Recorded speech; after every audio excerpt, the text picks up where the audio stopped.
with an extremely helpful dashboard, which again is unprecedented. As far as I remember, we had to do a lot of the research ourselves, but we now have a Vatican dashboard which gives you all the details that you ever wanted to know, or the basic information about the cardinals, all the cardinal electors, who they are, where they come from, how old they are, who created them cardinals, what their main features, if you like, has been so far, which is incredibly helpful for all of us trying to cover these things. That's progress, Phil, but it is two-faced in the sense that on the one hand, yes, we do have a lot of information much more readily at our fingertips.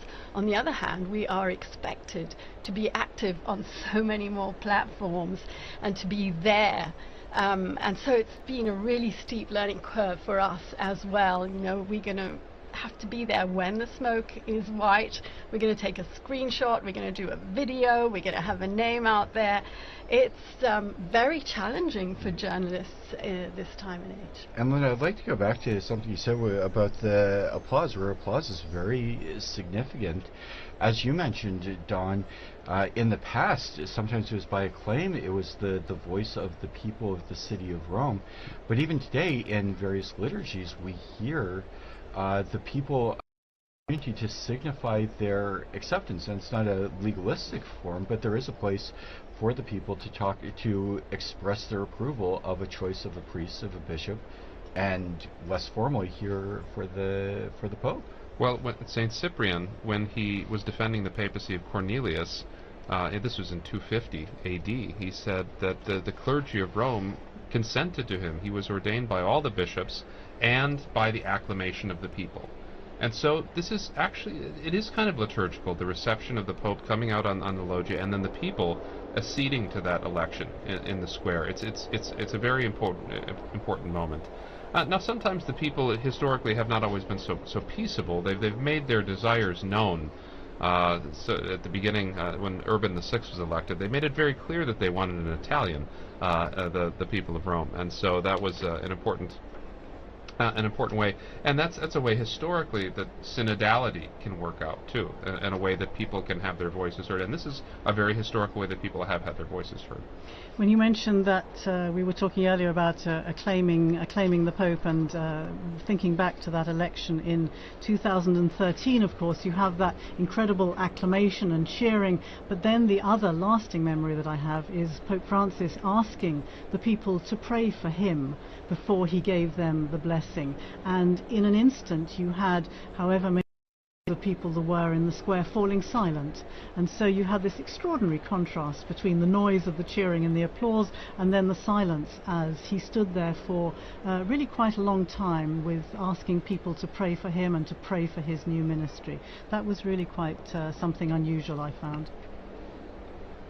The sentry seagull is back, waiting for the waiting for the news. Waiting for the news. I'm reading something quite unusual for me. I'm reading that it could even be possible that today, in the Sistine Chapel, the cardinals have actually not voted, and therefore there will not be a signal. It's a remote possibility, but it exists. Yeah,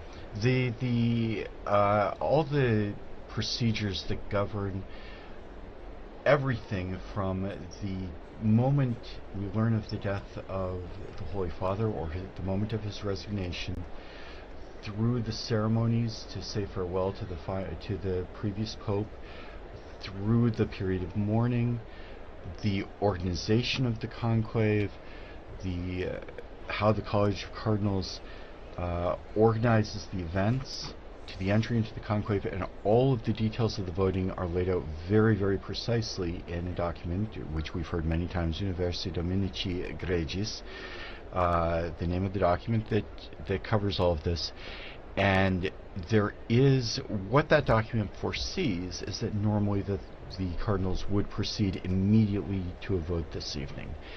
However, that's not an absolute, and there is admittedly a pretty remote possibility that they don't proceed immediately to a vote. There's also what would be a very strange possibility, but we've talked about this earlier, not unheard of, if the cardinals should choose someone who is not in the Sistine Chapel, they might take a vote, but the vote is not formalized and elect a pope, but it's not, the pope is not elected until he accepts. So you wouldn't burn the ballots, you wouldn't see the white smoke, and meanwhile the cardinal electors would have to call outside the cardinal, probably make a phone call, and ask their choice to become pope. And in that case, we would not see the smoke, and then people would really start talking. Yes, that would be a journalistic crisis for sure at that. And of course, when was the last pope who was not in the conclave to be elected? It was Urban VI. It was that election right before the Great Western Schism. He was the Archbishop of Bari, and so they elected someone outside of the conclave, and so they had to send him notice of that. And it took a long while, and the people of Rome were relatively restless until they found out that, don't worry, we have elected an Italian. And they all went home and had a party. So. Meanwhile, as we've been chatting away here, the cardinals are still gathered in one of the probably most magnificent chapels in the whole world. Full of symbology as well. We all know the final judgment on the wall of the apse. We all know the creation on the ceiling. But there are a lot of paintings in there as well, including some Raphaels and a very symbolic Perugino, which shows Christ handing the keys to St. Peter. Delving into the bottomless archive of Vatican Radio, I found another program by Veronica Scarisbrick. It's a short one. She speaks to a professor of fine arts, Brina Ennis, who tells us about that particular fresco, which is part of the of Christ on the right-hand wall as you enter the Sistine Chapel.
Yes, and we were listening there to Breda Ennis speaking to Veronica Scaresbrick. She mentioned there the 265th successor of Peter, so she obviously did that program just before the election of Benedict XVI. One element we haven't mentioned today, probably the most important, is the guidance of the Holy Spirit in this process. This morning the cardinals gathered in a very important mass, the mass for the election of the new pontiff. The mass was presided over by Cardinal Giovanni Battista Re. He's the dean of the College of Cardinals, and he asked the participants in the conclave, the cardinals, to join in prayer to ask the Holy Spirit for guidance. Well, that's very important. He recalled the reading in the Acts of the Apostles, how after Christ's ascension into heaven, all were united and persevering in prayer together with Mary.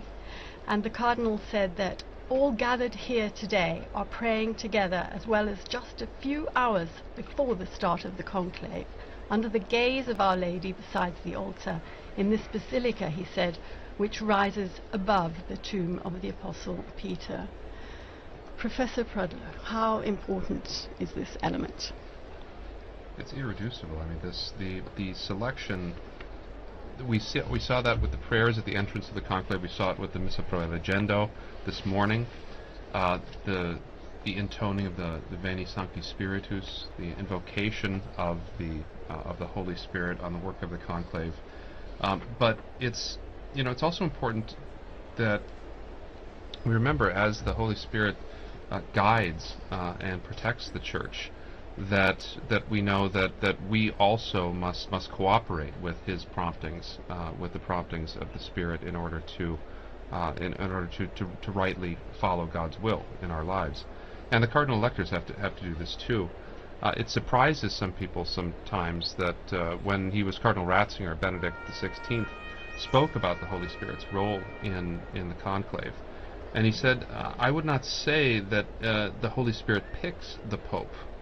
I would say that the Spirit does not exactly take control of the affair, but rather, like a good educator, as it were, leaves us much space and much freedom without entirely abandoning us. And so the Missa Pro Elegendo this morning, the ceremonies at the beginning were meant to help the cardinals to be open to the Spirit in that way, and to put aside other agendas, other political ideologies, and be open to the promptings of grace. And so that's because, and I think that was something very wise of Benedict to say, because in the past, I mean, there's not always been good popes. I mean, in the history of the Church, there have been quite bad popes, and yet the Church endures, and that's the astonishing thing from an historical perspective. And so today we pray that we are open to the promptings of the Holy Spirit for the cardinal electors.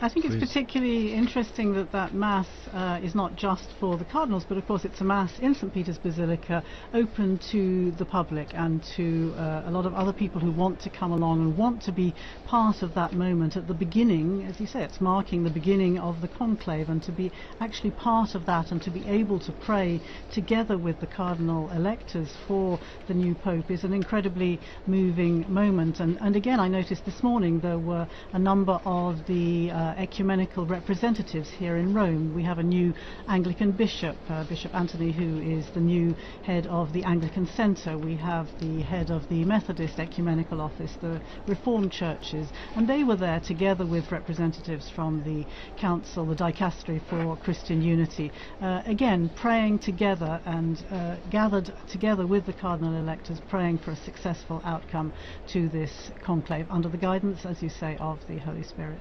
And that homily by Cardinal Re brings us back to the whole concept of unity as well, because he also reminded those present about the duty to maintain the unity of the Church on the path traced out by Christ. And he explained that unity is marked by profound communion in diversity, provided that full fidelity to the gospel is maintained. Unity in a fractured world is even more poignant. We're living in a time in which the world is so divided. Just last night we learnt of yet another conflict, and I'm referring to the clashes that erupted between India and Pakistan, as every day we remember Gaza, we remember Ukraine, we remember Myanmar, we remember South Sudan, we remember Sudan. Unfortunately, the very, very long. So we really do need a moral compass back in this world.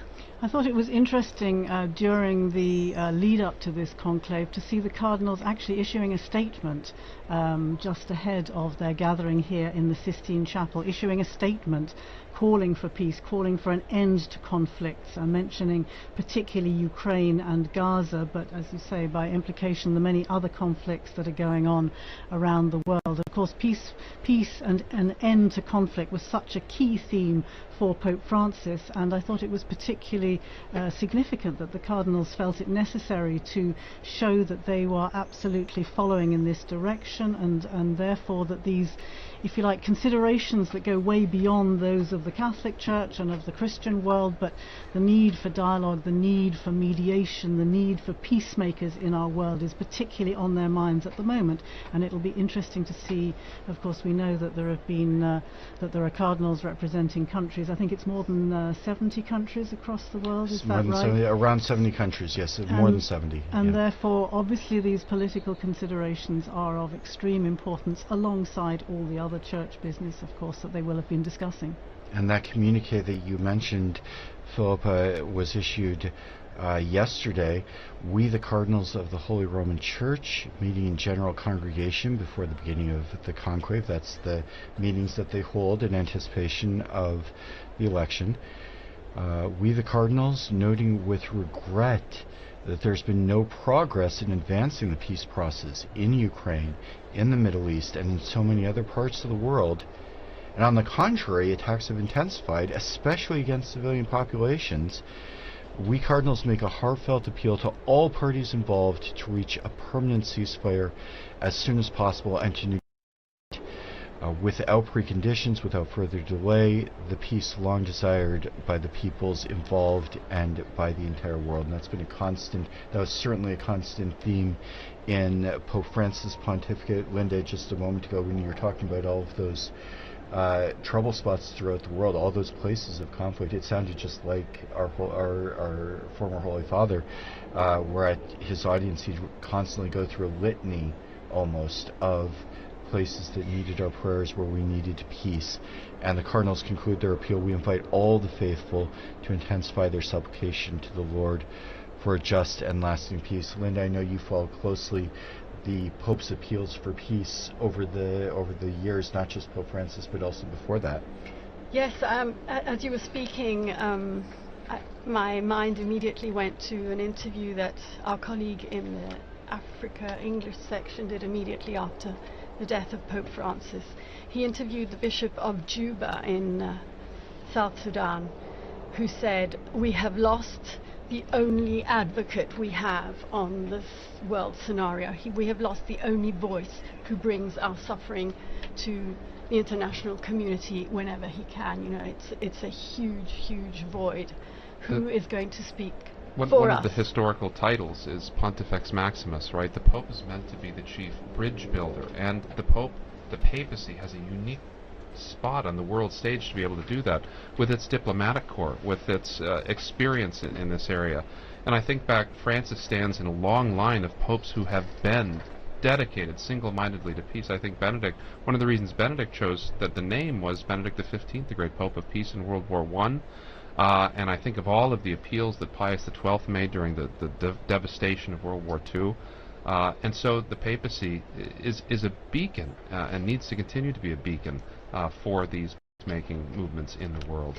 Coming back to South Sudan again, yes, popes have traditionally been peacemakers, people appealing for peace, but I think one of Francis's great strengths, of course, was his gestures, his ability to speak through gestures. And thinking of South Sudan, Another thing that really comes to mind was the time that he met with the South Sudanese leaders, the president and the vice president, who were at loggerheads with each other. The conflict had been dragging on. He invited them to the Vatican for that session with the Archbishop of Canterbury and the moderator of the Church of Scotland. And I'm sure you've all seen the pictures where he gets down on his knees with great difficulty, and he gets down on his knees to kiss the shoes of these leaders in an extraordinary symbolic gesture of humility, to say to these leaders, these military leaders, stop the fighting.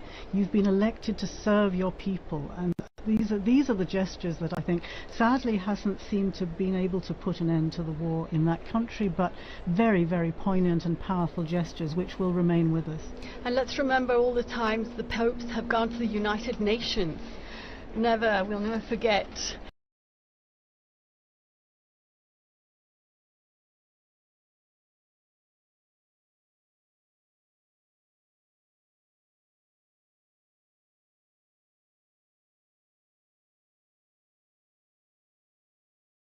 to the voice of the people, and as Pope Francis very famously wrote in his encyclical Laudato Si, heed the cry of the earth, heed the cry of the poor.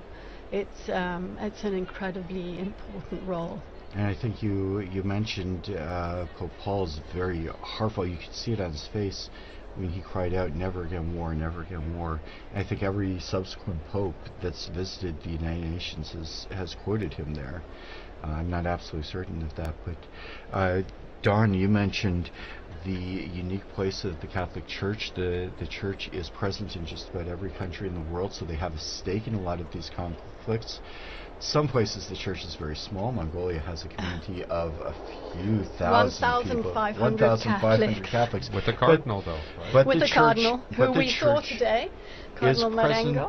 throughout the world. It does have the diplomatic corps, and I know you've done some studies to the diplomatic corps. It's not just the Pope's gestures, which are very, very important. You mentioned the beautiful gesture of the Pope kneeling at the feet of the leaders, but there's also so much work that goes on in the background, which is animated and inspired by the Pope. That's where the Secretary of State, the nuncios, are really trying to carry out the background work of trying to make the Pope's appeals a concrete reality. One of the surprising things, people come to Rome, they find out it's a city with two sets of embassies, that there's embassies to the Republic of Italy and there's embassies to the Holy See. And the Holy See has diplomatic relations with an immense number of countries, including countries that are at utter loggerheads with one another.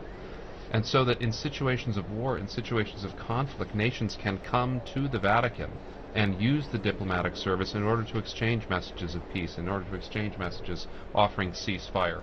And so it's very important to remember the work of nuncios, of the special envoys, when the Pope sent Cardinal Zuppi to Ukraine as a special envoy for peace, that this is something the Catholic Church is very good at and can be a force for helping to establish lasting peace in these troubled areas. And as you said, Don, that's something that the Church can do, where you can speak with both parties as, if not exactly a neutral party, but at least something that's a little taking a step back, where you can't talk to one another, but you can talk to someone else. We saw that with the Second World War and some of the tremendous work of the Department of State.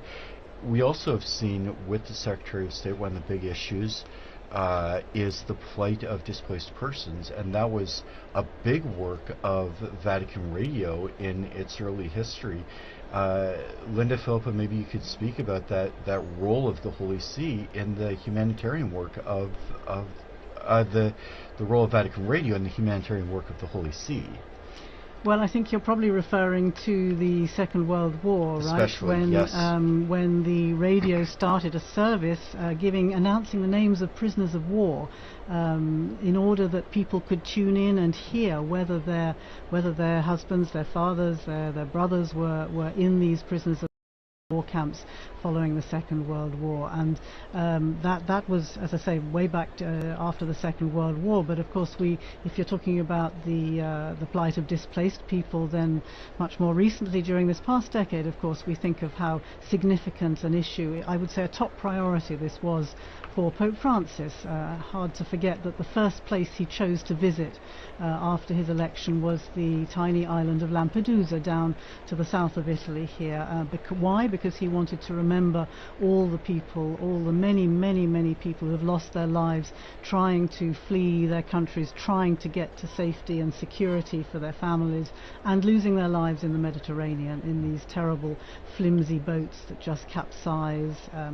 And so these kind of, again, the image of him throwing that those flowers into the wreaths of flowers into the sea from the boat to remember the people who'd lost their lives.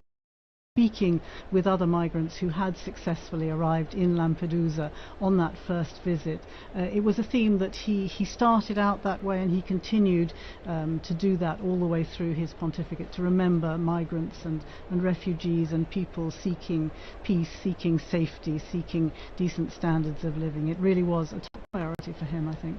And he did that in the company of the ecumenical patriarch, if I'm not mistaken. I think Bartholomew was on that boat with him. Bartholomew went to the refugee camp in Lesbos. Right. I think you're thinking of the time he visited there when he went on a trip to Greece, and he travelled there with, yes, Patriarch Bartholomew, for whom also this is a priority. And it was, again, a moving occasion to talk to many of these men, women and children who had risked everything to cross the sea to try and get to safety. And meeting with refugees in the camp there was another very significant moment. But also here in the Vatican, you remember, he invited families, he had families come over here with the help of the St. Egidio community. The Humanitarian Corridors. The Humanitarian Corridors program. There was an awful lot of work went on together with the Dicastery for Integral Human Development and the Refugee Department there, and all the work that's been done, particularly during this past decade, I would say, is extremely significant.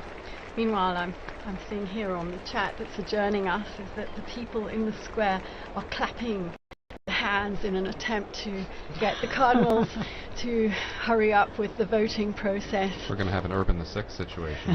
Oh. They've been in there for a couple of hours now, haven't they? Maybe we can take a short musical break. Mm-hmm.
And once again, we welcome you to Vatican Radio's live coverage of the conclave to elect the 266th successor of St. Peter.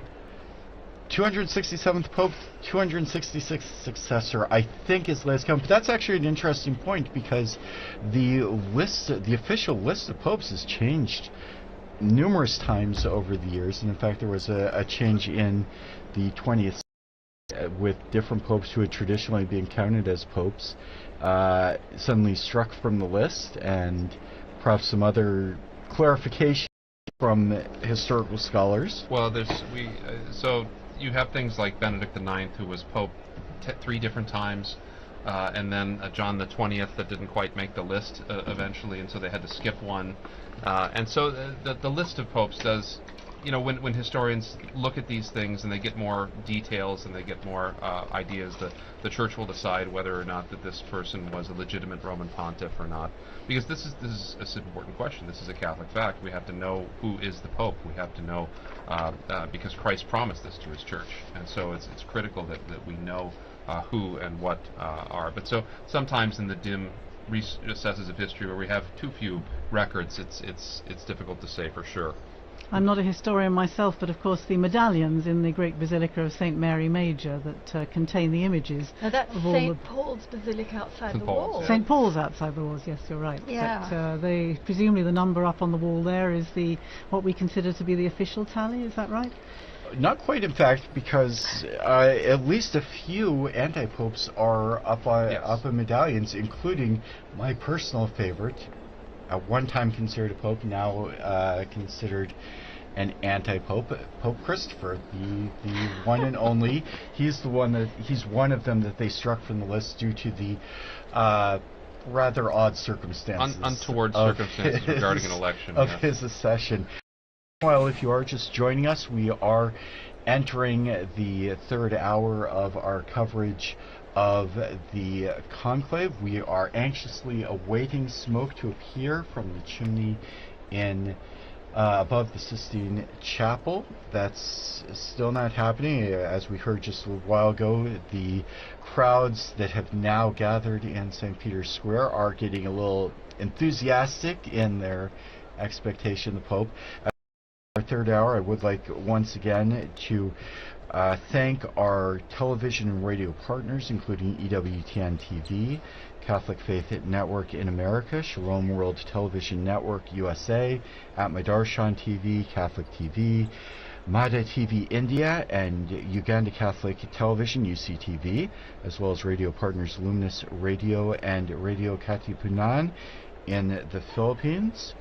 I'm here with our very learned guests, Philippa Hitchin and Don Prudlow, and perhaps we could talk a little bit about what we can expect. Some of us have been listening to our broadcast now for a couple of hours and maybe wondering what's happening and what's going on right at the moment. Well, I think they're getting ready to burn the ballots. Meantime, another thing we've all been chatting about in the run-up is what name will pontiff choose, because it's a long-standing tradition that the baptismal name is changed, but it hasn't always been so, if I'm not mistaken. But we do know that the first act of the new pope, immediately after accepting his canonical election as the supreme pontiff and before fulfilling other obligations, is the choice of his name. And this name is announced famously on the loggia by the Cardinal Protodeacon after the famous formula Habemus Papam, followed by the Pope's baptismal name in Latin. So Francis was the first Francis. I remember we were going, we're going to call him Francis the First, and we were told, no, it's just Francis, he is the first. But it's an old custom that apparently emerged as early as the first millennium of Christianity, and I'm reading here, Professor, because it's 1,500 years old, so it is a pretty well-established custom. And can you tell us anything about the popularity of certain names, why they became so much more popular than others, why Francis perhaps was never chosen until this last pontificate? Well, there have been a series of quite traditional names. I mean, there's a good list with 266 popes to choose from. There's good, and it ties people back into continuity with the past. Benedict, naming himself after Saint Benedict, and after Pope Benedict XV, the Pope of Peace. I tend to think Pope Benedict XIV, the great scholar pope as well, that he tied himself to. But and then you had the innovation of John Paul, right, having the two papal names. And he will be, if there ever is another Francis, he will have to be Francis I. I mean, he doesn't have any choice. He will be Francis I. He will have to be Francis. If there's a Francis II, there's going to have to be. Yeah, he'd have to be retroactively promoted to Francis I. But this is a great moment, because it's the first time that we can get an insight into the mind of the new pope when they have this name. So, for instance, if, as a lot of people think, the new pope may choose the name Leo, we know that that's probably in line with Leo's great work with social justice, with Catholic social teaching, but also, hopefully, Leo's great work with Catholic academics as well. But how many Leos have there been? Well, he would be Leo the 14th. So there would be Leo the 14th. But John, you'd have John would be a popular one, Paul would be a popular one, or John Paul III even. But all those will have nuances, right? They'll all have meanings that the Pope will be able to tell us, and we won't be able to exhaust them. I mean, they're suggestive, right? We'll see. Well, that's an interesting name. And the commentators will be out in force to explain exactly why the Pope chose that particular name. We've seen there's certainly a tradition of choosing names from immediate or close predecessors. There has been, and Benedict sort of broke that, and that was interesting. And I think that's because we had John Paul and then John Paul. I think that was good to break off from that a little bit. But you're right, they go up and down in popularity. I doubt that we'll get a Sixtus VI. I think that we may have ended that line. We haven't had many Pauls. We haven't had many Pauls, right? There's been a lot more Johns than Pauls. But that's definitely a possibility. That's not. But then you have these strange names from early in papal history, right? Like Conon or Lando, and those are likely going to continue to stay in abeyance. But a name like Innocent or Clement, right? These were immensely popular in the 17th and 18th century.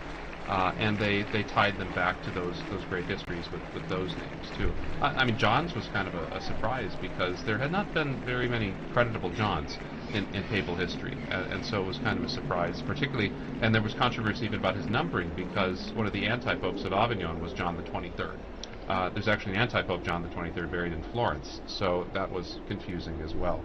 But he wanted to make his personal statement with that. And as you say, some names gain popularity because of wildly popular popes, but some names fall off when you've had a pope who really did have, as you said, a discreditable reputation, and suddenly we see a lot fewer.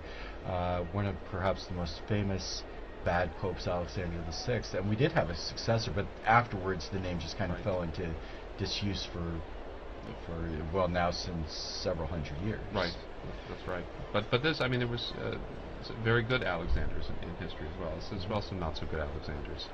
But and popes don't always choose a name based on Christian principles. So Pius II, he was Aeneas Silvius Piccolomini, and he was so enamored of the Aeneid that he wanted to be Pius Aeneas. So he was Pius II, not because of any devotion to St. Pius. Julius because of devotion to Virgil. To Virgil. Well, it's much like Dante, right? Our beloved Dante. And Julius II wanted to be named after Julius Caesar. I think so. That worked. But there were both Piuses after Pius II and Juliuses after Julius II.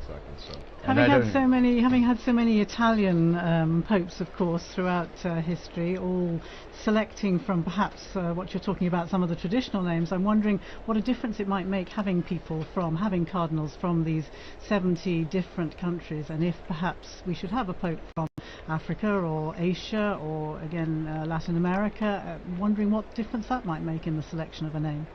That would be interesting, because we have had Greek popes and Syriac popes and African popes. The great Pope Gelasius was North African. And Pope Zephyrinus was Syrian. There was a period in the 8th century where we had almost all Greek and Syrian popes. And so looking back to that history would be instructive as well. I mean, to the persecuted Christians of the Middle East or of North Africa, it could point to that and still be rooted in the Church's history as well. You certainly need a historian on hand, don't you, to help you make this selection. I can see that you're never going to be out of a job. They've never let historians into the Conclave. There's no on-call historian, so maybe how important is it that a pope be proficient in Latin? Well, I think it's critical as the patriarch of the West and as the head of the Latin Rite of the Catholic Church. I mean, it's pretty critical. And you saw, I mean, when you have these big international events, you notice that the entire thing was conducted in Latin for these cardinals. And it helps in a certain sense to decenter any particular ethnicity or linguistic group that provides something of that common unity that when the liturgy used to be in one language, that did provide that commonality throughout the world, but still today provides it at these really critical moments, so that when all Christians come together in Rome to celebrate Mass with the Pope, that they can sing the Pater Noster as one in one language. And so I think that's a wonderful thing. So it's pretty critical that he knows. The new Pope will have to know Italian too, since Italian has become the lingua franca of the Holy See. It was very interesting during the broadcast prior to this one when we watched the Cardinals going into conclave, and there was a long moment where each of the Cardinals swore to uphold the oath. The full oath was read by Cardinal Parolin, and then each successive cardinal said, "I personally swear to abide by this with my hands on the Gospels." But all of them made that oath in Latin. And if you were watching on the video, you saw they had a cheat sheet in front of them with the precise phrase. What was really fascinating, you saw Latin cardinals, but you also saw cardinals from Eastern churches from all over the world, and each of them was pronouncing the exact same words in Latin in their own language. And I thought that was one of the most moving parts of the ceremony, where you'd hear an American perhaps with a bit of an Irish accent, and you'd hear a Japanese cardinal or an African cardinal, or cardinals from all over the world. Mm-hmm. I heard Stephen Brislin with his South African accent. For those of you, I mean, we all remember Pope Benedict pronouncing his Latin with a very strong German accent, which I found very endearing. So it really does offer a kind of point of unity where it's not a living language that's going to be privileged, but it's a language that everybody can kind of have a share in. And yet the language question, of course, is quite an issue for cardinals coming from so many different countries, perhaps in places where they haven't had an education in Latin to the same degree as would happen here, for example, in the universities, the pontifical universities in Rome. Even in the general congregations and so on and so forth, what is the general rule language that is spoken? You mentioned the need to speak Italian, of course, if you are elected Pope, because that is the language. As the Bishop of Rome, you're expected to have a good command of Italian, but that isn't necessarily the case for a lot of these men, is it? Several popes have reiterated the importance of learning Latin, and so, because I mean that's the language of canon law and of all official documents in the Catholic Church. It's really critical that we help to form young priests, especially in emerging countries. But then we also expect them, like you said, we expect them to learn Italian too. And so this is also extremely difficult for particularly non-Mediterranean, non-Western people. And so a privileging of Latin would sort of decenter Italian in that way a little bit. You would still have to learn Italian, but you'd have this more focused on that universal language.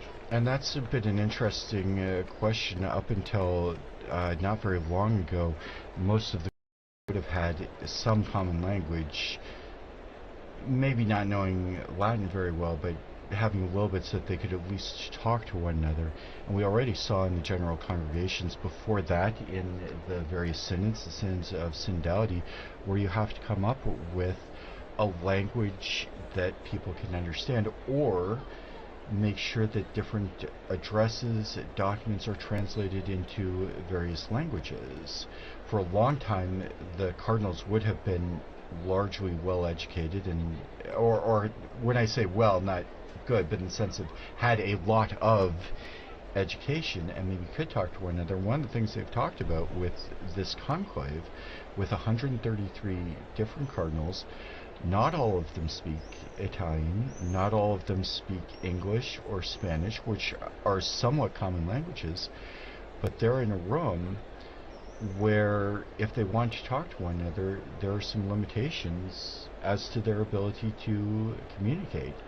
And that and we see it with synodality too, right? We often get shunted off into language groups, right?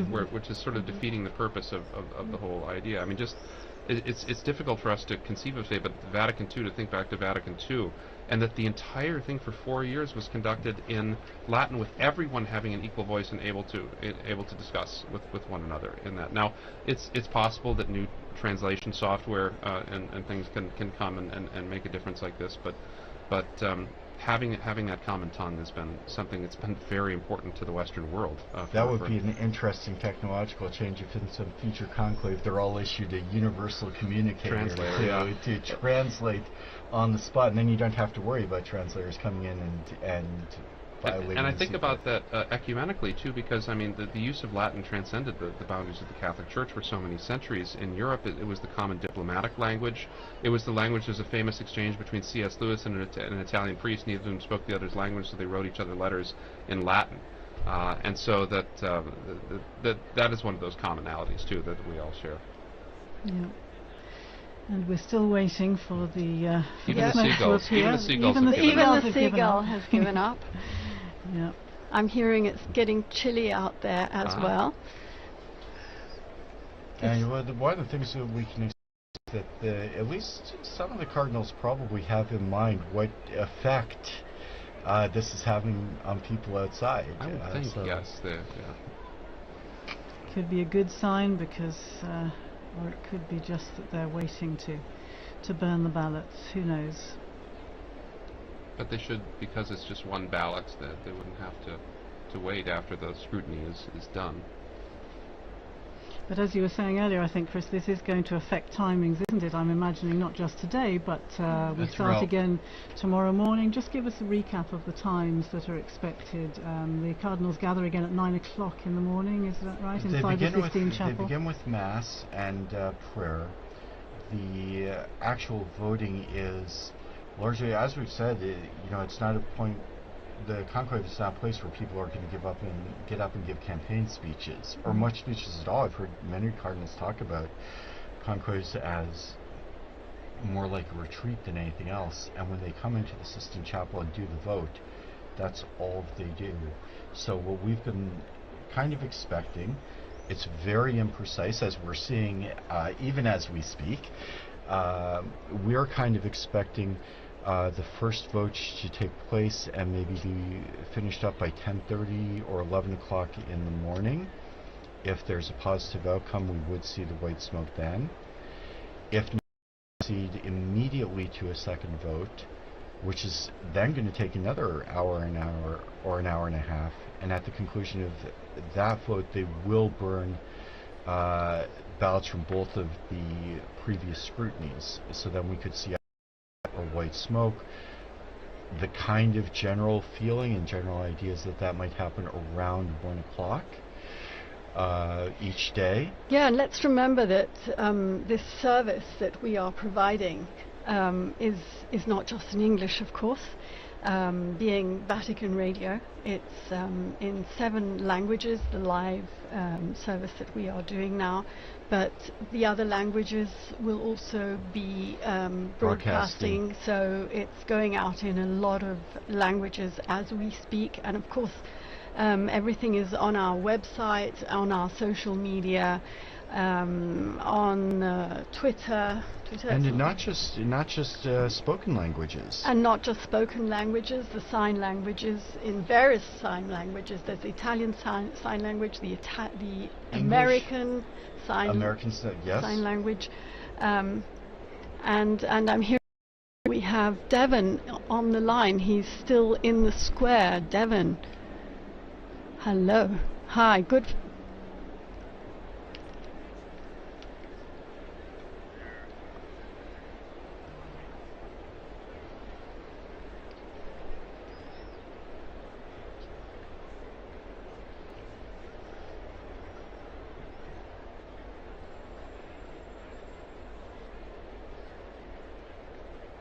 Is it getting dark?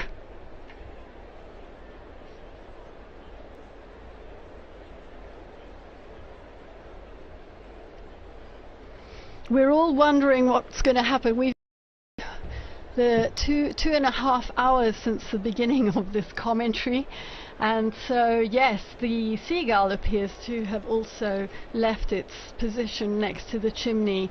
Perhaps also growing impatient.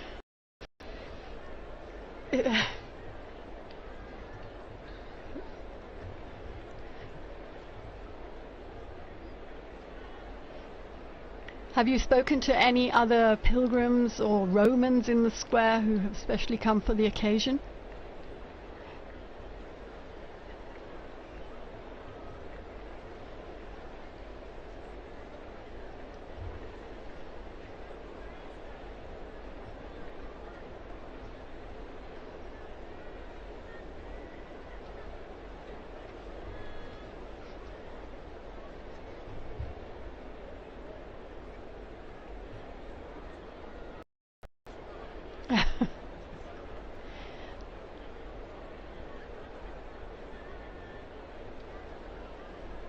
Absolutely. We will. Thank you very much, Devon. And what's very interesting is that if they've chosen not to do a vote this evening, or if there's a problem, that's probably not the level of intervention that will cause them to break the conclave. So there's no real means for them to let us know what's happening inside. So we're gonna keep guessing and keep waiting and praying. For those of you who are listening in, we can tell you a little bit about how you can listen in to and follow the papal election on Vatican Media. As we mentioned, we followed the Mass for the election of the Roman Pontiff earlier this morning. You can learn some more about that on our website. If you're watching on TV, you see our famous seagull has returned, at least one of them. There are various languages that you can follow the events in, including sign languages, American Sign Language, and some of the Spanish and Italian versions. Vatican Media is also providing video and photo coverage of the various events that took place today, the Mass and the entry into the conclave. And we will be opening up a live broadcast for each of the periods when we do expect a papal vote continuing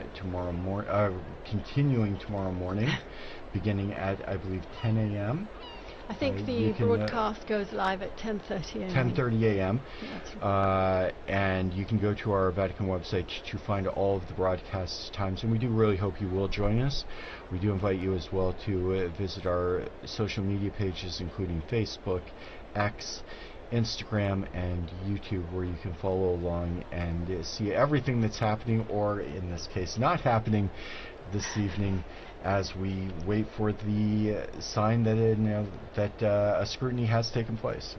You're talking about social media, you're talking about the radio broadcasts. Of course, the Osservatore Romano, the Vatican newspaper, is also waiting anxiously for the results of this papal election. If I remember rightly, they produce a special edition, remember rightly. Yes. And almost as soon as the announcement is made on the balcony, the presses start rolling, or at least the copy editors start putting out this edition so that it can be distributed free, I think, in St. Peter's Square to people as soon after the event. As was the one that marked the passing of Pope Francis. Meanwhile, they tell me we have someone else in the square. It's Sister Nina Kravich here at the Dicastery for Communications. She is a communications expert. Nina, hello.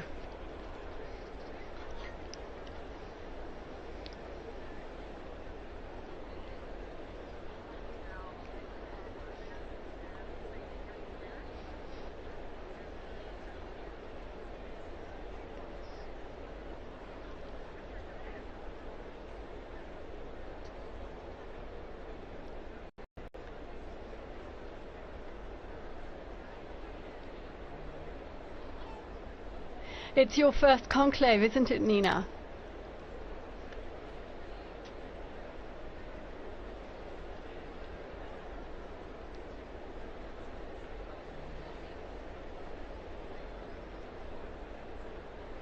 You are an expert in communications, but not only in social media communications. How do you think Generation X, the millennials, are following this conclave? How do you think? I was speaking about social media, which is very much your field, and getting the message out to the younger generations. How are they following this conclave? What kind of interest have you been perceiving from them? You are very young yourself, Nina.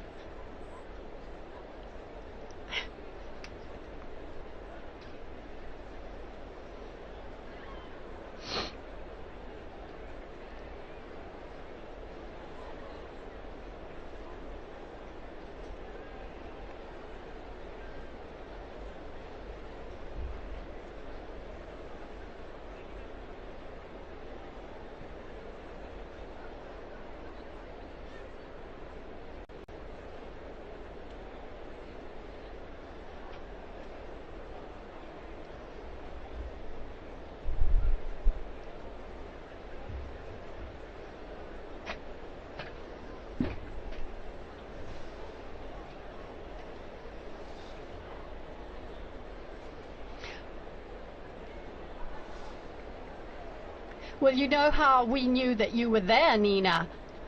Leo, my son Leo, saw you on Instagram in the square.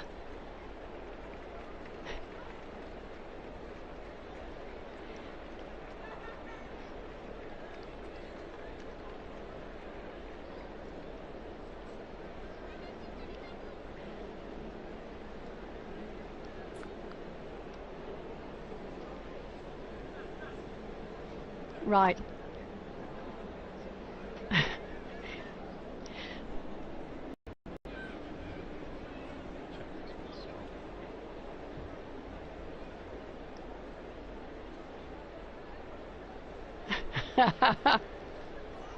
A chimney and a seagull, yes.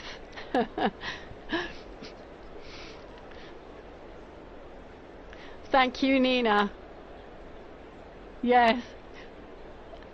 We'll be speaking to you again. Yeah, absolutely. Okay. Thank you. Bye-bye. Bye-bye. So that was Nina Krapish. She knows all about influencers and the dicastery that has understood very profoundly that it has to move with the times if it wants to keep up with the world, and has brought her in to study the role of influencers in communication and to talk to gatherings. She goes to speak at conferences about the church and communications with a very new voice. You need a dicastery of influencing. Interesting, though, that what we think of as the generation that likes everything instantly, that people should be standing there for an hour and a half, 2.5 hours now, watching a chimney without anything happening at all. So quite a turnout for the books, and interesting to see the reaction. Will people not be so interested over the coming days, or will that simply increase the tension and increase the interest? We'll have to see tomorrow what happens. Francesca's telling me the numbers have gone up. There are 45,000 people in the square at 20:35. That's 25 to 9 local time here in Rome. Well, it's still mercifully before Italian dinner time, but it's well past American dinner time. You were giving us the timeline, Chris, earlier on. Tomorrow in the morning, as you say, the Cardinals go in. They have 2 votes in the morning. Then they break for lunch, don't they? They do have a break in the afternoon. They will, after the second vote, if the first vote is not conclusive, they'll go immediately to the second vote. Then they do have some time. They'll have their lunch. There will be more prayers. Of course, each session of the voting in the Sistine Chapel is marked by prayer, especially to the Holy Spirit. We can take a look at some of the prayers that we saw today for the opening of the conclave. And then the expectation is, Don was just talking about, Roman meal times, but time for a long lunch or a nap, and then they'll be back in the Sistine Chapel. Always in the seclusion of Santa Marta. Always in the seclusion of Santa Marta. I was struck, we've mentioned a couple of times, the movie The Conclave, and we've all seen various parts of the Conclave, and I noticed a lot of the sets bear zero resemblance whatsoever to the places they're purporting to be. But going back to the schedule, we will have to have a vote in the afternoon. That's what's provided for in Universi Dominici Gregis. We'll begin coverage around 4 in the afternoon Rome time. And if there is a successful vote, we'll see the white smoke. Otherwise, we'll have to wait for a few more hours, and possibly the first smoke we might see in the afternoon in coming days might be around 5:30 or 6. Later, if it does go to a second ballot, we will see smoke of some sort, hopefully, around 7 or 7:30 is the expectation. But as we talked about, there was... I'm getting news about that. Apparently the last time there was not a vote, so there was no smoke during the session, was in 1941. But they're also there pointing wouldn't out... have been, right? Because there wasn't a conclave that year. Ooh, wow. So that was to be expected. So that was not a good information I get here. Because they also point out there were far fewer cardinals in that conclave, but as you say, no conclave in 1941. Maybe they meant 1939. We'll have to check that. Check on that again. And still nothing. It still looks quite light out there.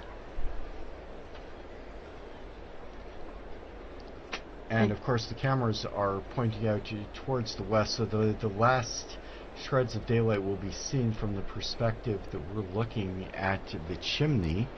Whereas if you, for those in the square, if they turn around and look out, they'll see that the light is dying out. We can see out the window here, sky's growing pretty dark in the other direction, and we might have a situation where it does become difficult to see the smoke or tell what color it is. In which case we would be waiting for the bells again, as we were mentioning earlier, if it's a successful vote. Otherwise people will be craning their necks to see what they can see from the square. But meanwhile, it might be a good opportunity to talk about one of the unique features of this conclave. For, as we've mentioned earlier, there are 133 cardinals who entered into the conclave. That's the largest number of cardinals ever. And there was actually a little bit of a discrepancy in the law and the procedures governing the conclave, because Paul VI in 1975 had introduced that the maximum number of cardinal electors would not be more than 120. Don, maybe you could tell us a little bit about the history of the numbers of electors. Maybe even going back a little further, the question of the maiden elector was a very contentious issue, and when popes would make new cardinals to influence perhaps the conclaves, this was a big point of contention with the college at times. Yes, absolutely. So the origins of as you know, there are 3 levels of cardinals. There's cardinal bishops, there's cardinal priests, and cardinal deacons. And originally, there are 6 cardinal bishops of the Suburbicarian sees. He's like Frascati and Ostia. Ostia is the senior bishop on the see. There were 35 cardinal priests. Cardinal priests were drawn from the original tituli, the early parishes of the city of Rome. And so we can see before even the year 500 the lists of the original parishes, and they would be given the title to these parishes. And there were 14 cardinal deacons. The city was divided into 14 different districts based on the needs of the faithful. And so as time went on, this number was fixed at 70. But during the early modern period, the church had grown so much and worldwide that 70 wasn't enough to give a decent representation for the church anymore. And so during the after Vatican II, the number was increased to 120. And this allowed for a much wider representation of cardinals from throughout the world. And the discrepancy came because because popes wanted to make more appointments, because you have cardinals aging out all the time. They're always, every month or two you have another cardinal that doesn't get to vote anymore. And it's not just Francis that exceeded the number. Benedict and John Paul also exceeded the number. They just did not have a conclave during the period when the number was exceeded. And so clearly it's the manifest will of the supreme legislator, the three last popes, that if there were to be a conclave, it would be that all the eligible electors. So the cardinals a couple days ago made a decision saying that this was the manifest will of the elector. All cardinals under 80 who are in Rome and can participate can vote. Joining us now in studio, we have Joseph Tulloch, our very own Joseph Tulloch from the English section. We were mentioning the Mass. Joseph was actually one of the readers at that Mass, as he read the other day at after the funeral Mass in suffrage for Pope Francis. Joe, you were standing out there in that square filled with tens of thousands of people. First of all, would you like to tell us what that felt like and how you lived this experience? Yeah, sure. Hi everyone, I'm Joe. I'm part of the English team here at Vatican News. And what Linda's talking about there is, so I was reading this morning, but before that I had the chance to read at the second, what they call Novem Diales Mass, so the second Mass basically in memory of Pope Francis. It was really nice. It was a really great opportunity to say goodbye to the Pope. That was right after the death, and we were still really missing him. So that was a really great opportunity. There's about 200,000 people showed up for that Mass. I think some of them had been planning to come. There was supposed to be the canonization of Carlo Acutis on that day, and so there was lots of young people who were already going to be in Rome. But what was nice was they were clearly happy to be there for the Mass that they had to go to instead, which was the second memorial Mass for the Pope. There's lots of cheering. They really, there was really. Sorry, I thought I saw a flash of smoke there, but it was just a seagull's wing, I think. Right. Very disappointing. Yeah, so that was a really great opportunity. And then this morning too, that was the Missa pro Eligendo, so the Mass for the election of the Pope, and it's basically this opportunity for the cardinals to come together, and together with the people of God, lots of ordinary Catholics and perhaps some non-Catholics gathered in the Basilica with them to pray and to invoke on this conclave process. So really nice. I did, to be honest, when I've been here now at Vatican News for about 2.5 years, and I always imagined that the conclave would be this period where I'd be doing so much journalism and going around and reporting on everything, and in the end I've just read a lot of Masses. But that's nice as well, and I've really... You've been working hard as well, writing that's true as well. And what reading did you do this morning? So it was a reading, putting me on the spot, it was from, I think, the prophet Isaiah, and really nice reading about, I think it's the one that has... The Spirit of the Lord is upon me. He has appointed me to preach the good word to the poor, something like that. So the kind of a reading coming out of this prophetic tradition in the Old Testament, and of course the readings are picked, I assume, with kind of the idea of reminding the cardinals of what they're looking for in a pope. So somebody who will have the poor in mind. I think I'm getting the reading right. It's funny actually, when you're there reading, you're so focused on saying the words right that you're not even thinking about what it means. So I may have misremembered what the reading was. No, I think you're remembering rightly. Yeah. That it was focused on the characteristics that a new pope should hopefully have. So yeah, absolutely. Yeah. Joe is going to be in studio with us again in these coming days as we await the smoke, unless at this point it could be white. Who knows? Yeah, who knows? Who knows? Yeah, that's right. I'm going to be joining on Friday morning. If, of course, we could very well have a new pope by then, because by then there will have been there'll be 9 between now and Friday morning. So there's one ballot this evening, and then there'll be 4 tomorrow. And so it's quite possible to have a new pope by Friday morning, but if not, you'll be able to listen to me and my wonderful colleague Francesca Merlo, who's producing today, but she'll be joining me in the studio on Friday morning. If we don't have a pope by then, who knows? Yes, thank you here to Francesca Merlo and to Mario Scarton, who are both working on the other side of the window here in this Vatican Radio studio. We've been talking a bit about all that's happened between the funeral and the general congregations leading up to this conclave. Perhaps we could just take a brief look at actually what happens. We've talked about the Pope coming out onto the balcony, the first acclamation by the people of Rome and so on. But then we have to look forward also to the installation, the inauguration of the new papal ministry. Perhaps we could talk a little bit about what happens then, remembering past occasions. It's usually about a week, isn't it, between the announcement, between the successful outcome of the conclave. Well, and first of all the delegations that are going to be here in Rome for that ceremony have to get here, so it can't be immediately afterwards. There are some technical times that have to be respected, so even should the Pope be elected on Friday, it couldn't be on Sunday. It would just be too early, although on Sunday he could probably do his first Angelus address. Yes, absolutely. And we have to remember that if he's a bishop already, and all the cardinals in there, and most of the cardinals are bishops, that he becomes Pope the moment he accepts. When the cardinal asks him, do you accept the canonical election as Roman Pontiff, and he says yes, he's the Pope.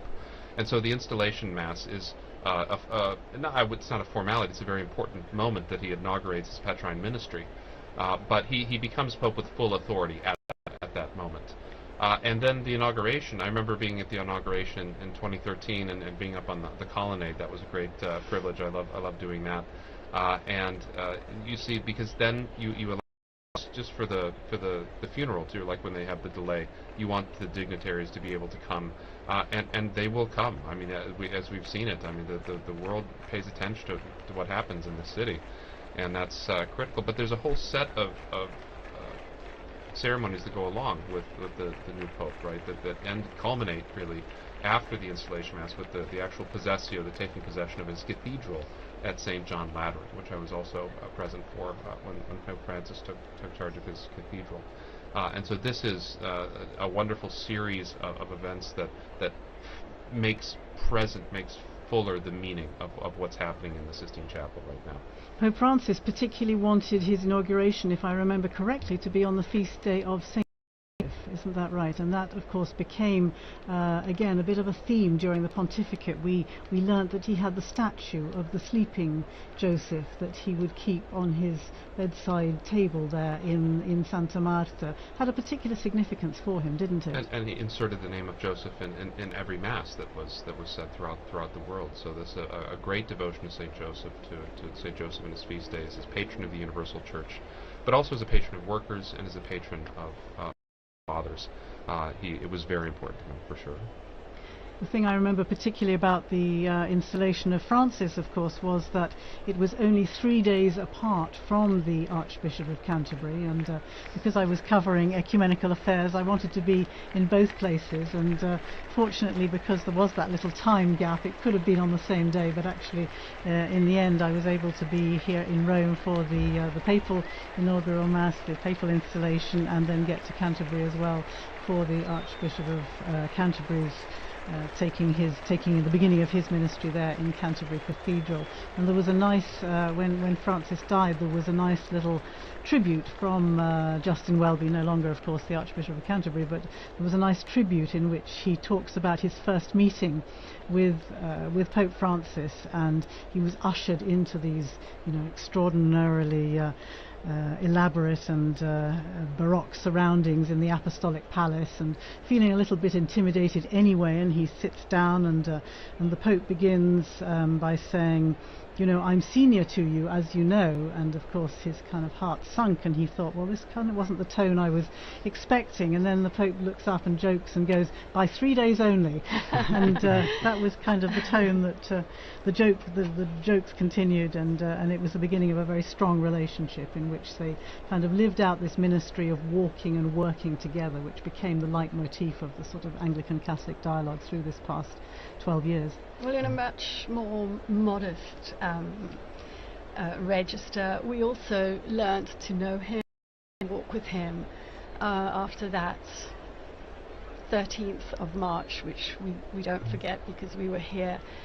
We didn't know who Bergoglio was, and very slowly we began to understand him, he went to Lampedusa, as you mentioned, his very first journey abroad, after having said that he didn't really want to travel. It wasn't his thing, but he went to Lampedusa because that issue was so important for him. And being there, he realized, he told us afterwards, he realized how important it was for the people to feel his closeness and to feel he was going to them. And he ended up undertaking 48 apostolic journeys abroad, as well as many others within Italy. Joe was on his last apostolic journey abroad to Belgium. Yeah, penultimate, because the last one was to Corsica, exactly. But you went to Belgium. That's right. Yeah. So there was a very quick one to Corsica where he came back, and I think within the day, exactly. But before that, the longest kind of traditional papal journey, the last traditional papal journey was the one he did to Luxembourg and Belgium. I was with the Pope for the stop he did in Belgium, and it was an interesting papal journey because it came right after this huge one that lasted several weeks across a couple of countries in Asia. So 4 countries. 4 countries in Asia. Asia and Oceania. Yeah, and there'd been some, so for instance, he'd been in East Timor, where something crazy like 70% or 60% of the population turned up for a mass he celebrated, and these incredible scenes. And I think it's the most Catholic country in the world, with the possible exception of Vatican City. No, I think it's more Catholic than the Vatican City. Okay. That's what the Vatican officials quit. But okay. Right. And so he'd just come back from that, and then he came to Belgium, which is obviously a fair country. It's a country that's been really marked by the sexual abuse crisis, which is something that's happened in the church all over the world, but it was particularly bad in Belgium. And so it's a country where there's also, on a level, there's some also distrust, I think you can say, towards the church. And so it was a very interesting papal journey for that reason. The Pope did a couple of things. So he met with survivors of sexual abuse, and that was a closed-door meeting, so there were no journalists there. We don't know exactly what was said, but there were some interviews afterwards with some of the survivors who said that he really listened to them and they felt moved by that. And he also visited some universities. So Belgium is home to 2 famous Catholic universities. I'm going to butcher the pronunciation. One is, I think, Leuven, and one is Louvain, and one is Dutch-speaking or Flemish-speaking, the other one is French-speaking. 2 very historic, very prestigious Catholic universities, and the Pope visited both of them. There was, if I remember rightly, there was at Leuven, the Flemish Dutch-speaking one. He kind of had an exchange with the professors, and then what was interesting was afterwards when he came to Louvain, it was more a dialogue with the students.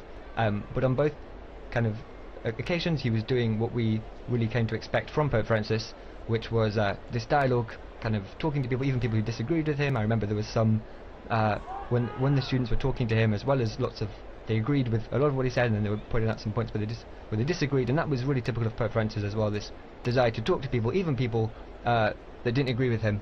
Absolutely. And so it was kind of it was a classic Francis trip in that way. I was speaking to the international director of the Jesuit Refugee Service just slightly after his death, and he said very much what you have been saying. He would sit down and enter into dialogue with the person he had before him, and it was never a problem to disagree or to listen to a differing perspective. In fact, he was interested in doing exactly that. Yeah. Certainly the fact of his meeting with Jesuits wherever he travelled in any of the journeys around the world became a particular hallmark, didn't it, of these trips, and I think a particularly important moment for the Jesuit community throughout the world. I'm wondering, Don, if you can tell us anything about the frequencies of popes belonging to particular orders as opposed to those who don't. I mean, it's not terribly common. We remember it was almost a shock when Jorge Bergoglio was a Jesuit, right? It was kind of popularly thought that a Jesuit would never become pope, so that was very shocking. There have been several popes from religious orders. From the Franciscans and Dominicans, each have a handful of popes. None since the 18th century, late 18th century. There have been some monk popes, particularly during the period of the monastic revival in the 11th century. But by and large, they have been taken, a lot of them, from the secular clergy. That's been mainly, and they've kind of gone back and forth between the diplomatic corps and between canon lawyers and theologians, and that's been pretty much the case. There hasn't been too much of a... Well, there is always, I would say, about 15% of representation in the College of Cardinals come from religious orders. They do not often get elected to the papacy. I don't think it's any particular animus against... It maybe historically have been against Jesuits, but that's not... But and I'm talking back from the very foundation of the order. But it's really something that the person has to fit the job too. And very often religious orders are focused on a ministry. They're focused on a particular specialty. And the pastor, the secular priest, the bishop has got to be all things to all people. And that often is better training for the kind of things you'll encounter in the papacy than other forms of religious living. And I wonder, is that 15% roughly the same today with the cardinals who are gathered behind the walls of the I'd have to Sistine look. Chapel? I could make a count, but I would suggest it's roughly 15 to 20%. And so after the Pope died, I saw a couple of headlines saying something along the lines of Pope Francis never stopped being a Jesuit. And this idea that as you were saying there, that each of these orders has their own charism and they really mark the members of those orders. I don't know if you have any thoughts about the ways in which Pope Francis never stopped being a Jesuit, the ways in which his Jesuit formation really shaped him and became the Pope that we all knew. I think the Jesuit formation creates such strong individuals. They are able to... I mean, think of the great Jesuit missionaries that are able to operate. They're meant from the very foundation not to live in a religious community, right? I mean, they're meant to be able to be sort of sole proprietors sometimes when they need to be. And so go off like Francis Xavier around the world by themselves, never see another Jesuit for years and years and years. And I think that kind of style, that kind of particularly the Jesuit emphasis on obedience and on sort of the voluntas of the superior was very much in evidence in ways that you might not see from a Dominican perspective as well. So I think that strongly individualistic way of doing things, I don't mean individualism in a bad sense, I mean a strong, well-formed person that is able to act and knows their mind and acts in that way. And Jesuit formation is really effective at creating that. I think we saw some of those aspects coming out in his papacy for sure. Would you say also the question of discernment, which is a particular feature of the spiritual exercises of the Jesuit mindset in some ways, and of course the discernment process is perhaps at the basis of this synodality, the synods on synodality and so on that Pope Francis has begun and as we know has set in motion through to another synod in 2028. I think that would perhaps be another feature of I think of so. the That's Jesuits. exactly right. Yeah. I'd like to remember Pope Francis's last gift, which was a Pope Mobile that has been readapted, thank you, Philippa, into a health clinic for the people of Gaza. I think that is such a significant and powerful gesture, reminding the world of those most in need. And it came of course following the phone calls that he traditionally made so regularly to the parish, the Holy Family Parish in Gaza, which I think you visited. I was able to do so when I went there When you went. to the Holy Land some years ago, and was able to go to Gaza with the previous parish priest, and you know how significant it is, how important it is in any situation of conflict like that to know that the world has not forgotten you, to know that people are praying for you, that people are praying for peace. And clearly those phone calls that Pope Francis insisted on making right up until Even the previous weekend. From the hospital, when he was in the hospital, when he could, he would call Padre Romanelli and just ask them what they'd had for dinner. Smoke.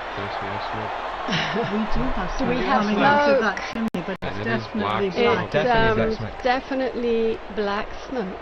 It's 21 hours. It's 9 o'clock in the evening here in Rome. And that is, They took their time with They it. took their time, they had a good think. They listened to a meditation by the papal preacher, which probably took time as well. Definitely black smoke there, I would say. And I wonder what the reaction is in the square below, to the crowds who are seeing that, and knowing that there has been no decision, no successful outcome on this occasion. And now we have a shot of the square. I can see some cell phones flashing away there. Whether they'll be able to capture that black smoke billowing in the wind there out of the chimney and away across the rooftop of the Sistine Chapel and the rest of the Vatican museums, I'm not sure, but that's certainly black smoke. I wonder if we have some sound from the square there. Do we have squares? No, we don't. They tell us we don't. But we can see. Here we are.